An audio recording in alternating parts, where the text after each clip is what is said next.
told to go to the gas pump. So, and we are going to go interview the headliners, the opening act. I don't know which one, but you're gonna see somebody with a vagina here in about 5 seconds on Jiggy Jaguar.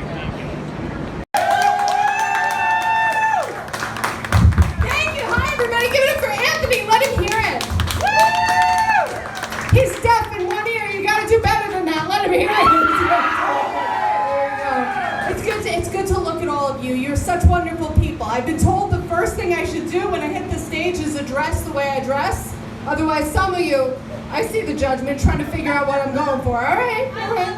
Thank you. Well, I'll tell you what other people have told me. I've been told a little Stevie Nicks, a little Cyndi Lauper, and a lot Miss Frizzle from the Magic School Bus. I actually went to my best friend's 2-year-old's birthday party. We were wearing the same outfits. Yes, thank you. This is what my one friend was like, oh, I love your costume. I'm like, costume? I wear this to the grocery store. I think what's obvious from the way I dress is that before I go shopping, I smoke a lot of weed. Any weed smokers here? Yeah. It's not legal here in Kansas, is it? Kind of. Oh, for medical? No. Delta 8 and that bullshit stuff that you guys smoke and you lie to yourself and you tell it's weed? That's like drinking an old Jules and being like, oh, this feels good. Weed is good. I'm sorry. Please don't judge me if you're thinking that weed helps me because I live with generalized anxiety disorder. That just means I'm Jewish. Any other Jews here? But I did not think. All right, let me hear you if I'm the first Jewish person you've seen. I didn't know we made it to Kansas. I thought I was making so I love you guys. Please. Some of the stereotypes about Jewish people are true. That we're anxious and we drink a lot of coffee and we eat a lot of pickles. That shit is very, very true. And Bam! Okay, it is Jiggy Jag TV. It is the Red Shed. And we have got the headlining comedian this evening. Go ahead and introduce yourself. Hi everybody, I'm Sharon Simon. I'm so excited to be here. So, traveling to the Red Shed, what was that like? So I felt like I was coming up to the Love Shack when I saw the sign at the bottom of the hill and it was set way back. It was either that or we were getting murdered. We weren't sure. But once we got here, everybody's warm, it's beautiful, and I'm so happy to be here. I've never been anywhere that compares quite to the Red Shed. I'll tell you, it has got its own ambiance. So, how did you get started doing the comedy? I started doing comedy when I was a little girl. I was on Saturday Night Live when I was 9 years old, and I won't tell you who was in the sketch because then you'll figure out how old I am. And we don't need that. But I knew back then that that's what I was going to be doing. To tell you the truth, I thought I was going to be an actress, like a serious actress, but nobody ever paid me to do anything other than be funny. So after giving up and running around, 9/11 happened, and that was the thing that sort of turned me. It was like, you know what, life is short. You have to do what you are here to do, and I didn't choose to be somebody who does comedy. If I could choose, I'd be a musician. What's better than making music, right? I don't know about that. But I've met a lot of musicians, and we've met a lot of musicians on this show. but I don't have that talent. Like, I love to sing. My parrot tolerates me singing, but my neighbors get really mad at me. So That's funny you have a parrot. Because Brittany has said that she would buy a parrot, but birds freak her out. I will bring her next time. She's the sweetest little thing. She's so friendly. If she met you, she'd be like, hi, give me snuggles. Good snuggles. Give me kisses. That's what she said. Yeah, she's so sweet. So, how do you deal with hecklers?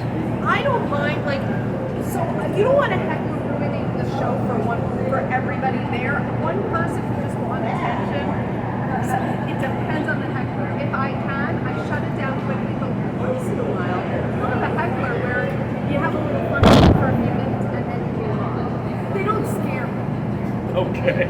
They don't scare me. So tell me about your look here. You've got when you walked in, you looked like and I'm going to butcher this, but you look like a comedic turtleneck. I love that. Thank you. I love that. All right. So I had a weird upbringing and I wasn't able to wear what I want. So now I am an adult. I can wear whatever I want and clearly what I want to dress as a little girl. So that's basically what happened. But I start out with this, and I always start out with this because when people look at me, they think that they're like, what is she going for? So I've been told that my look is a little Stevie Nicks, a little Cyndi Lauper, and a lot Miss Frizzle from the Magic School Bus. That's awesome. I don't even know if Brittany knows what a magic school bus I know what a magic school Everybody bus is, you knows fucking idiot.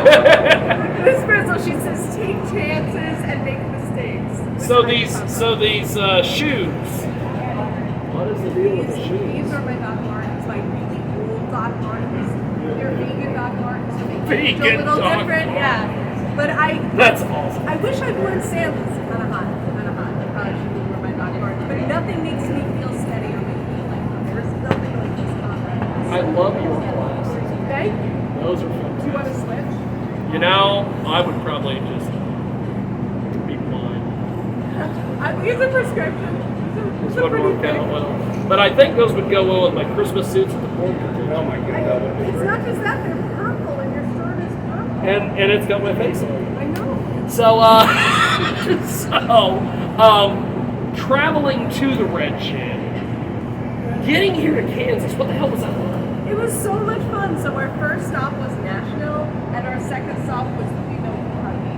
And we loved every place we stopped at. We loved seeing more of the country. I've never traveled long distance with Anthony. The longest I traveled with him prior was Providence, Rhode Island. I think it was about 7 hours in one stretch.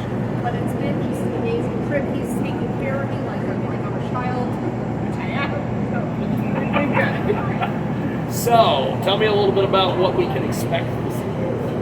So I've been told that my stand-up is I interact with the crowd because You're in the right place, baby. I'm so happy. I'm so happy. Because why do you come to a stand-up show instead of watching TV or seeing a movie? It's to be part of an experience that happens just in that moment. So I talk a little bit about my life and where I'm from. I talk about what it means to be a woman, especially on a women's show. And I talk a little bit about my husband and being married and what it means to be happily married. But outside of that, I have fun with the crowd, and I want everyone to feel like they're leaving an amazing party, and they came in as strangers, but we're leaving as family. You know, you've got some big arms. They still have that on. Well, maybe you were like the No. comedic version of Scott Snyder. No. But I could wrestle. You could be Big Mama Pump. Yeah, I can. I haven't in a long time. Well, how do you wrestle Merle like here? I'm ready.